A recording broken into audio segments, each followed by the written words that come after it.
போற்றும் பூண்டி மாதா பேராலய ஆண்டு பெருவிழா தேர்பவனி மே 14ஆம் தேதி இரவு நடைபெறுகிறது. அனைவரும் வருக, மாதாவின் அருளாசி பெறுக.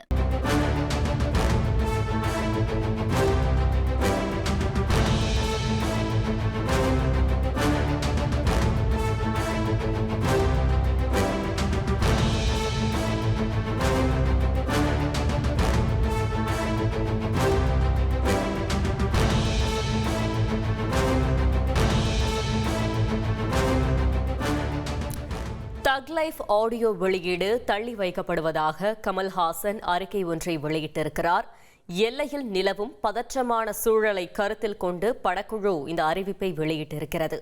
தாய்நாட்டை பாதுகாப்பதில் நமது வீரர்கள் தளராத துணிச்சலுடன் முன்னணியில் உள்ளனர். இது அமைதியான ஒற்றுமைக்கான நேரம் என்று நான் நம்புகிறேன், கொண்டாட்டம் அல்ல என்று கமல்ஹாசன் குறிப்பிட்டிருக்கிறார். பூலோகம் போற்றும் பூண்டி மாதா பேராலய ஆண்டு பெருவிழா தேர்பவனி மே 14ஆம் தேதி இரவு நடைபெறுகிறது. அனைவரும் வருக, மாதாவின் அருளாசி பெறுக.